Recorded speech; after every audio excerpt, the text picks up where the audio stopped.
What is going on, guys? Bearder Bricks here to go over my favorite sets of 2021. This year we had some massive sized sets ranging from the world map into the Titanic all the way to the massive 6,785 piece UCS ATAT. Now, last year the favorite build was the Pirates of the Barracuda Bay. Although there was some huge fan wants made this year, still nothing had the story behind it like the Barracuda of the Bay. But with that being said, let's crack open this list starting with numero 10. Coming in at number 10 in this list is the Hogwarts Icon sets. It's absolutely beautiful and much bigger in size than I expected. This thing has a ton of details, including Hedwig, Harry's glasses, Harry's wand, some books, a chocolate frog, and let's not forget his acceptance letter that just looks absolutely amazing. This was a really cool set. I have not got this yet. The build looks awesome. This will be something that will come into a future purchase, but let's keep moving on. Next would be the modular that we got this year, which was actually the police station. This thing was a really fun build that included some throwback Easter eggs to some of the other modular sets from the past years. Overall, the build was fun. It did feel like just like a normal modular and nothing too special. They had some hidden things on the inside of it, but it did come together with a lot of detail and did bring us the modular quality that is always there. Now, coming in at number 8 is the buildable character R2D2. This was actually way better than the first rendition that we got in 2002 that was built out of Technic, and a lot cleaner of a build, in my opinion, than the one we got in 2012. And it was actually 23 pieces less, believe it or not. And in my opinion, this is the best buildable character that we have gotten so far. I really hope that we see like a BD1 in the future. These Star Wars characters seem to be released just about once a year, and we're running out of things that can actually be built to this size. So hopefully we'll see one of those and maybe like a Gonk droid.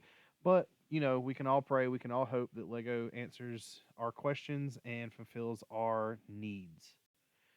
Now, on to numero 7. This is nowhere near the biggest or the most anticipated, but it was 2,164 pieces of pure nostalgia and hope that we see this theme return, the Medieval Blacksmith.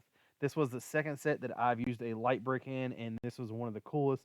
Both definitely cool features of the sets, but this one really brought it out there considering the fact that the blacksmith makes weapons and it kind of goes in the forge. You blow the air in it and it lights up. I have loved the bear skin rug that you make and the use of the pentagonal tiles to create the roof. And let's not forget the shields that have the black and silver falcon print. I really do hope seeing this year, along with the 3-in-1 castle, leads to a promising future return on the castle theme. That is something that I cannot wait for. Now, flying in at number 6 is the thieving, deceiving, manipulating team of the Guardians of the Galaxy, followed by their massive ship. I still don't know why this thing isn't called the Benatar and why it's called the Guardian ship, or I don't understand why we didn't get another Drax or a Nebula in this set.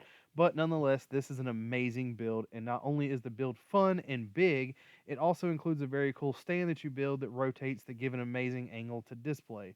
I do wish this would have came with that famous Lego plaque or maybe showing like a UCS style build that we've only seen used in the Lego Hulkbuster.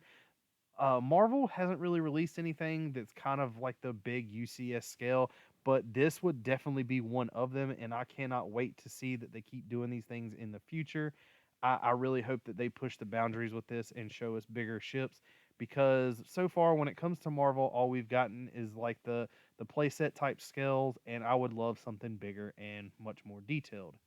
Now, contrary to many of y'all's thoughts about how I would place this set in a top 10 list of mine, coming in at 2 feet and nearly 30 pounds is the massive, clumsy wallet breaker of the year, the ATAT. Now, I know, most of y'all that know me are like, wow, I thought the ATAT is one of your favorite Star Wars vehicles, Richard. Well, it is. But it's not much higher on my list just because maybe I hold a grudge that I don't have it. I couldn't get the set when it came out. I was late to the beat the punch and get it in front of other people, or it's the fact that I have the ability to purchase it and I just kind of lost the oomph for me. But this Mama Jamma is coming in at number 5 on this list because I don't know how I truly feel about this set. Coming in at number 4 is the only house that matters in Illinois, the one that the wet bandits could not just get away with robbing, the Home Alone. Now, every set has its flaws in some people's eyes, but this set to me is magnificent. I love all the detail inside and the ability to open it like a dollhouse and create like a modular and pull off floors and layers. All the rooms in the house that just has little things everywhere packed inside of it. It even has the spider, the paint cans, the furnace, even the statue in the front of the house. Even though it does not come with a little Nero's delivery car, this set has it all, in my opinion. Was a really fun looking set. It kind of, I guess, gives the modular feel to it, but does feel like a cool playset at the same time. It has a lot of moving parts in it and has a lot of little details that were just there from the movie. And if you watch the movie as you're building this set, it kind of adds to it. It's also one of the coolest ways to do a set. I love how it is done in 24 different bags and set up like an advent calendar. A lot of people could not wait, just build it all at once.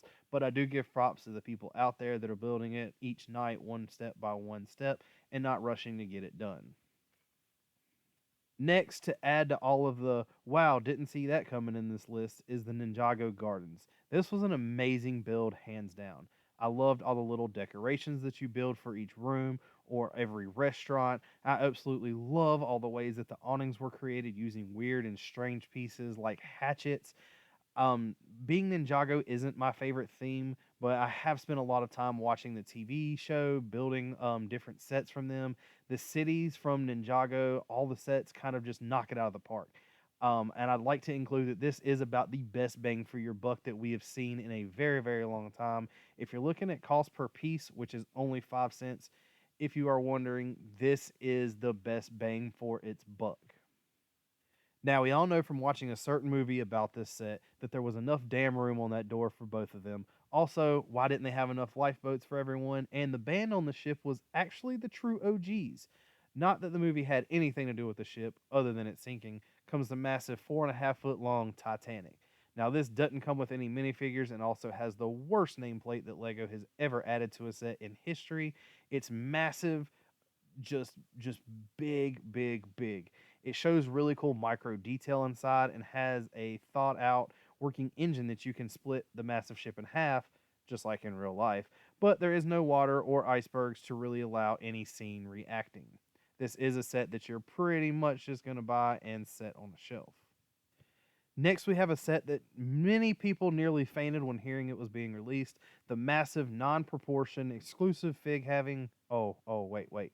The figs really aren't that exclusive? Oh, you could buy like a $15 set and get the same fig? Well, that's just. Anyway, the Republic gunship. Now, this set is really fun to build and it looks really good sitting there, but I do feel it was a little overpriced for what it was. But I do get that the mouse needs his monies. This set will be the fan favorite for a lot of people this year. Other than that, just being another Star Wars UCS ship, it really doesn't do much for me. P.S. The best ship in the whole galaxy, the Land Speeder, is going to get its UCS debut next year, and I cannot wait because it will be number one next year on this top 10 list. I promise.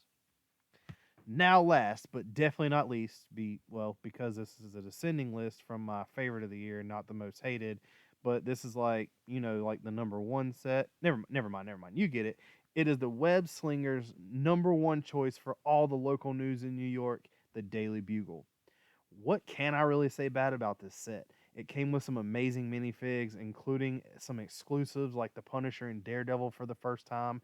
It really has some cool destruction options for playability where you could take panels of the building out and show some windows breaking or like a scene coming through the wall to where the wall's splitting apart. It looks amazing sitting on your work desk, has tons of cool details inside. Although I do wish the elevator was bigger and worked. I think that would have been a really cool aspect that maybe when you put it together, you could have had it to where the elevator just slid in between some bricks all the way from the top to the bottom instead of it just being a 1x2x5 with some stickers on it. I think that would have really added to the set. There is tons and tons of people that have mocked this and just really done its justice, although I have not messed with it at all. We pretty much built it, set it to the side, and is not even on their back wall yet. I've had to create some room for it, but that is coming soon. This had to be my number one. Spider-Man is my favorite Marvel hero, and this is a major staple in his comic history. So I didn't really see a problem with this. It just had to be there, at least to me anyway.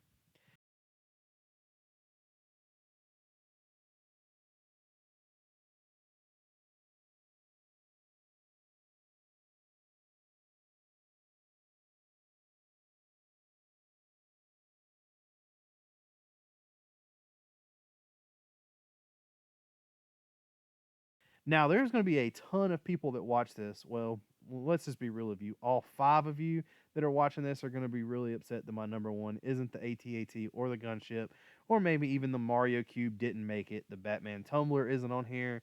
Neither of the apartments that they've released this year. But the important thing is that, this is my list. So I'm going to challenge you to comment your own list down below. We can argue about it. Well, just kidding. But for real, comment your list down below. I'm ready to argue. I want to know what you think. I want to know how much I differ from y'all's opinion. And I want to know what y'all really look forward to seeing next year. Well, guys, thanks for watching. Don't forget, like, subscribe, support the channel, and use your creativity. Build, build, build. Thanks, peeps. Peace.